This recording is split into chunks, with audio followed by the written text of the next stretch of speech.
Previous ಎಪಿಸೋಡಲ್ಲಿ ನಮ್ಮ hero Abhi ಅವನ ಪ್ರೀತಿನ ವ್ಯಕ್ತಪಡಿಸ್ತಾನ ಇಲ್ವಾ ಅನ್ನೋ ಅನುಮಾನ ಇತ್ತು. ಮುಂದೇನಾಗತ್ತೆ ಅಂತ ನೋಡೋಣ ಬನ್ನಿ. ಆವತ್ತಿನ ದಿನ ಮದುವೆ ಎಲ್ಲ ಕಾರ್ಯಕ್ರಮಗಳು ಚೆನ್ನಾಗೇ ನಡೀತಾ ಇತ್ತು. ಲಾಸ್ಟಲ್ಲಿ ಮದುಮಗಳು ತನ್ನ ಮನೆಯವ್ರನ್ನೆಲ್ಲ ತಪ್ಕೊಂಡು ಒಂದಿಷ್ಟು ಕಣ್ಣೀರು ಹಾಕ್ತಾಯಿದ್ಲು. ಇನ್ನೊಂದು ಕಡೆ ನಮ್ಮ ಹೀರೋಯಿನ್ನು ಅವಳು ಹಾಕ್ಕೊಂಡಿರೋ ಮೇಕಪ್ ಎಲ್ಲ ಮರೆತು ಕಣ್ಣಿನ ಕಾಜಲ್ ಅಳಿಸೋಗೋವರೆಗೂ ಹತ್ತಿದ್ಲು. ನಮ್ಮ ಹೀರೋ ಅಭಿ ಇದೆಲ್ಲದ್ರದ್ದು ಫೋಟೋ ತೆಗಿತಾ ಒಂದು ಮೂಲೆಯಲ್ಲಿ ನಿಂತಿದ್ದ. ಹಾಗೆ ನೋಡ್ತಾ ಮದುವೆ ಎಲ್ಲ ಕಾರ್ಯಕ್ರಮಗಳು ಮುಗೀತು. ಹೆಣ್ಣು ಗಂಡು ತಂದೆ ತಾಯಿ ಆಶೀರ್ವಾದ ಪಡೆದು ಕಾರ್ ಹತ್ಕೊಂಡು ಹೊರಟೇ ಹೋದರು. ಕಟ್ ಮಾಡಿದ್ರೆ ನಮ್ಮ ಆಕಾಂಕ್ಷ ಅವರ ತಂದೆ ಅಭಿ ಕೊಡೋಕ್ಕೆ ಅಂತ ಒಂದು ಚೆಕ್ ಬರೆದು ಅವಳ ಕೈಲಿಡ್ತಾರೆ. ಅಷ್ಟರಲ್ಲಾಗಲೇ ನಮ್ಮ ಅಭಿ ಬ್ಯಾಗ್ ಎಲ್ಲ ಪ್ಯಾಕ್ ಮಾಡಿಕೊಂಡು ಬ್ಯಾಂಗ್ಳೂರಿಗೆ ಹೊರಡೋಕ್ಕೆ ರೆಡಿಯಾಗಿ ನಿಂತಿರ್ತಾನೆ.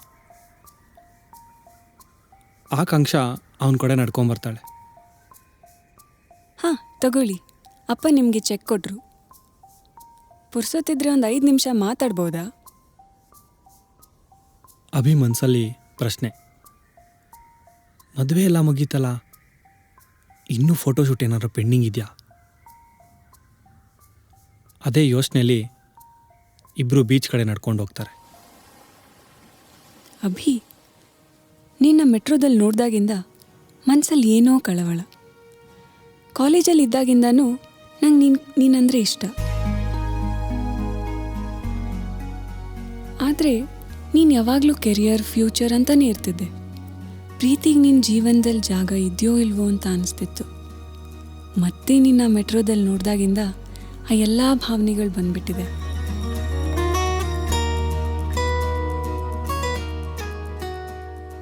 ನೀನಂದರೆ ಇಷ್ಟ, ಲೈಫ್ನ ನೀನು ನೋಡೋ ರೀತಿ ಇಷ್ಟ, ನೀನು ಸಂಬಂಧಗಳಿಗೆ ಕೊಡೋ ಬೆಲೆ ತುಂಬ ಇಷ್ಟ. ಟೋಟಲ್ ಆಗಿ ನೀನಂದ್ರೇ ಇಷ್ಟ.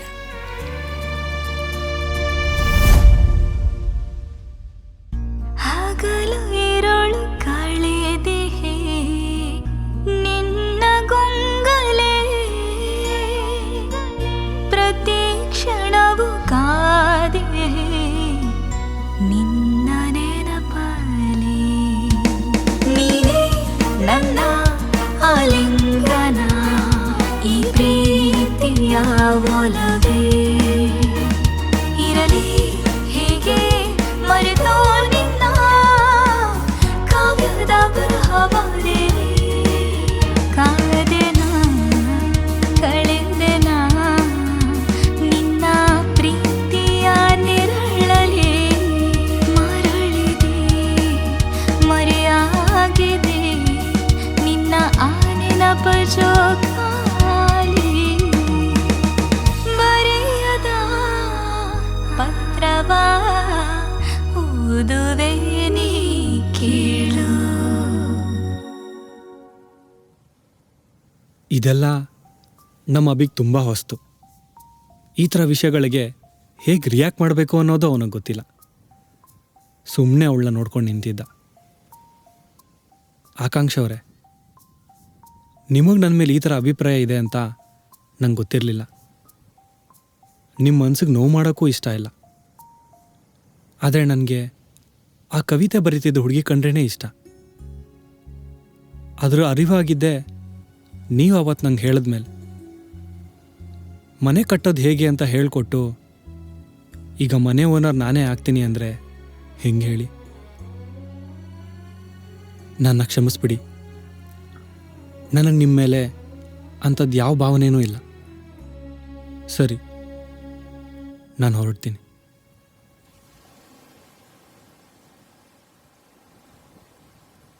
ಈ ಎಲ್ಲ ಆತಂಕಗಳ ನಡುವೆ ನಮ್ಮ ಅಭಿ ಬೆಂಗಳೂರು ಹೊರಡೋಕೆ ಅಂತ ಬಸ್ ಸ್ಟ್ಯಾಂಡಲ್ಲಿ ನಿಂತಿರ್ತಾನೆ. ಆಗಲೇ ಅವನಿಗೆ ಆಕಾಂಕ್ಷ ಕೊಟ್ಟಿದ್ದ ಚೆಕ್ ಲೀಫ್ ನೆನಪಾಗೋದು. ನಿಧಾನಕ್ಕೆ ಎನ್ವಲಪ್ ಓಪನ್ ಮಾಡಿ ಚೆಕ್ ಲೀಫ್ನ ಆಚೆ ತೆಗಿತಾನೆ. ಆಗಲೇ ಅದು ಒಳಗಡೆಯಿಂದ ಒಂದು ಲೆಟರ್ ಕೆಳಗಡೆ ಬೀಳುತ್ತೆ. ಎತ್ತಿ ನೋಡಿದ್ರೆ ಅದರೊಡನೆ ಕವಿತೆ ಬರೆದಿರುತ್ತೆ. ಕೇಳಲು ಪ್ರಶ್ನೆಗಳಿದ್ದರೂ ಮಾತು ಖಾಲಿಯಾದಂತಿದೆ. ಹೇಳಲು ವಿಷಯವಿದ್ದರೂ ಮೌನವೇ ಕಾಡಿದೆ. ಸಮಯದ ಗೊಂಬೆಯು ನಾ, ಪ್ರೀತಿ ಮರಳಿ ಬಂದಂತಿದೆ. ಆ ಕವಿತೆನ ಕಂಪ್ಲೀಟಾಗಿ ಓದಿದ್ಮೇಲೆ ಅಭಿಗೆ ಅರ್ಥ ಆಗೋದು ಆಕಾಂಕ್ಷ ಮತ್ತು ಆ ಕವಿತೆ ಹುಡುಗಿ ಇಬ್ಬರು ಒಬ್ಳೆ ಅಂತ. ಅಲ್ಲಿಂದ ಒಂದು ಕ್ಷಣನೂ ವ್ಯರ್ಥ ಮಾಡದೆ ಅವಳು ಇದ್ ಕಡೆಗೆ ಓಡ್ತಾನೆ. ಆಕಾಂಕ್ಷ ಅವನಿಗಾಗಿ ಅಲ್ಲೇ ಕಾಯ್ತಾ ಕೂತಿರ್ತಾಳೆ. ಅವಳ ಪ್ರೀತಿ ಪರೀಕ್ಷೆಯಲ್ಲಿ ಅವನು ಗೆದ್ದಿದ್ದ. ಅವರಿಬ್ಬರ ನಡುವೆ ಯಾವುದೇ ಸಂಭಾಷಣೆಯ ಅಗತ್ಯವಿರಲಿಲ್ಲ. ಆ ಅಲೆಗಳ ಸದ್ದು, ಆ ನೀರವ ಮೌನ ಎಲ್ಲ ಮಾತಾಡ್ತಾ ಇತ್ತು. ಇಬ್ಬರ ಕಣ್ಣಲ್ಲೂ ನೀರು.